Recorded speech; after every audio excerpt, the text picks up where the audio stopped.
Hi everybody. Okay, so I'm back with another K-drama to see. Have you already seen it? And if not, is this something that you would check out? So before we get into the video, you already know the drill. Like this video, follow me for more, and share this with someone that you know that would be into K-dramas and would potentially check this out. So let's get into it. The name of today's K-drama is called A Time Called You. Now, this was such a refreshing K-drama, but you really have to pay attention. If you don't pay attention, it's one of those situations where everything will go over your head and you're not really sure what the heck is going on, okay? So let's get into it. This K-drama is about a woman who is mourning and has been mourning her boyfriend's passing. This is now his 1-year anniversary of his passing, and she has, nonstop been texting his number and just saying, this is my first birthday without you. And then we see like a thread of where she's just been reaching out to that number consistently, nonstop, for a year since she's learned that he has passed.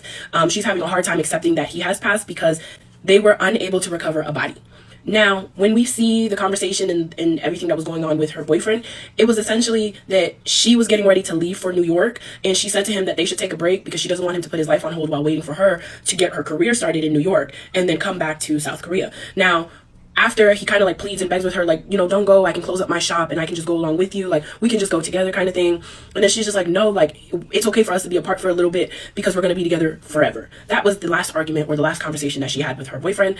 And then I guess she went where she went, and he was boarding a plane to New York, and the plane like crashed or exploded upon takeoff. So amidst everything that's going on, she receives like a mysterious present from someone, and that present is a picture of a young high school girl that is identical to her, but she doesn't seem to see it, and a man that looks exactly like her boyfriend. So now she's having a hard time accepting it because she's thinking, did he fall for me because I looked like his first love? Like, did he even really care for me, or was he always seeing her?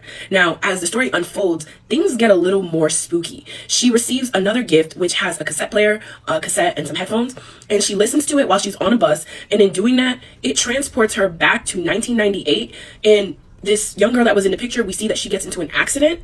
And now when she's at the hospital, she's been in a coma for a couple weeks, she wakes up and it's not that same young girl in that body. It's the woman from 2023 in this young woman's body in 1998. So now she sees this young man that looks, identical to her boyfriend, and she starts hugging him, and she starts going, Ko Yeon-jun, oh my gosh, I'm so happy to see you. Is this a dream? I can't believe it.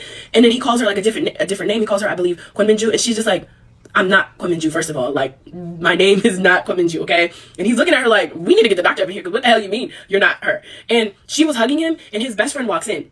Now, the backstory is that the best friend has a crush on her, and the best friend obviously starts to feel some type of way, thinking like, damn, I just told you I liked her, and now you're making a move on the girl I just told you I like, okay? So it's a whole, like, messy situation. Now, while she's living in this young girl's body, on and off, so whenever she's woken up in the present day, she returns back to her body. Some way, somehow, this girl is literally traveling between her own body and this young girl back in 1998's body. And everything that she's looking up, she sees that there's a cafe at the back, so she decides, let me go to this cafe and try to find out if I can find out anything about this and who this young woman is, because I know she ain't me. Find out who she is. And when she gets there, she shows the pictures to the owner, and the owner happens to be that young girl's uncle.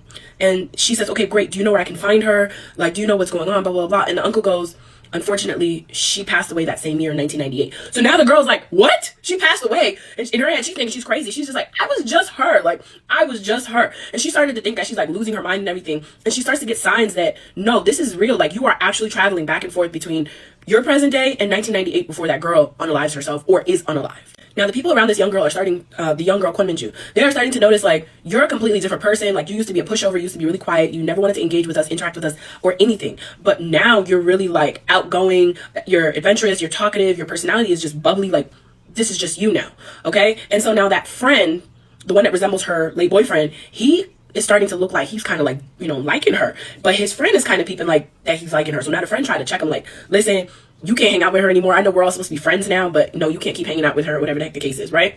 There are a lot of things going on in 1998, and it all correlates to her life in 2023. She's seeing a lot of signs and stuff in this young man in 1998 that is leading her to believe, are you my boyfriend? And then she's doing the math, and she's just like, no, because in 1998, I was only 10. This kid is 18. My boyfriend and I were the same age. So everything is just going like crazy. It's going awry for her.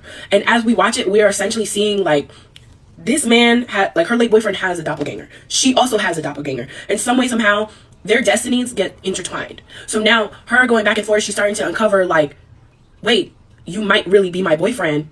But this is before her boyfriend knew that she existed or anything about her.